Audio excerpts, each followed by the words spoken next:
আসসালামু আলাইকুম সবাইকে। আজকে কি আমি অনেক বেশি অসুস্থ। সারাটা রাত ধরে জ্বর, এখনো জ্বর নামে নাই। আমার বাবার গাটা পুড়ে যাচ্ছে একদম, ওর আশেপাশে যাওয়া যাচ্ছে না, এত পরিমাণ জ্বর। তেল দিয়ে দিছি, সোয়েটার পরাইছি, তো তাও যদি একটু জ্বরটা নামে, একটু যদি কমে। একটু ঘুমাইছে অনেক চেষ্টার পরে,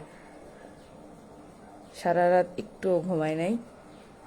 এখন এই যে একটু ঘুমাইলো, শরীর ক্লান্ত হয়ে গেছে, আর বমিও করছে 6-7 বার। ওষুধ খাওয়াইছি।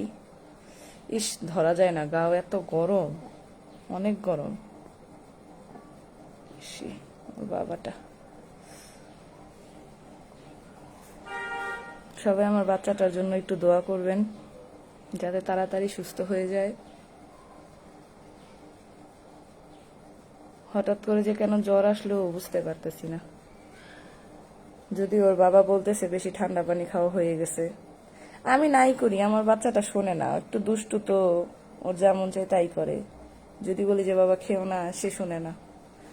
সে খায়, ঠান্ডা পানি খায়, 7 আপ খায়। এত ছোট একটা পিচ্ছি, কথা শোনে না।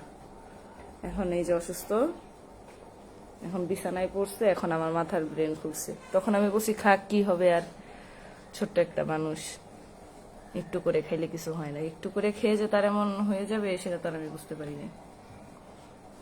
আল্লাহ মাফ করো আমার বাচ্চাটাকে, আমার অসুখটা তুমি সুস্থ করে দাও। বাচ্চা হাসি খুশি থাকবে, খেলাধুলা করবে, একটু বিরক্ত করবে, দুষ্টু করবে, মানা যায়। কিন্তু এরকম শুয়ে থাকে, ঘুমাই থাকে, অসুস্থ, এটা ভাল লাগে না। দুষ্টু করুক, জ্বালাক আমাকে, তাও ভালো। এত গরম, ওর শরীরের কাছে আমি যাইতে পারতেছি না। আমি নিজে ঘামছি 3-4 বার, কিন্তু ওর শরীর থেকে আর জ্বর নামতেছে না। হঠাৎ করে এত জ্বর যে কেন আইসা বললো, আল্লাহ।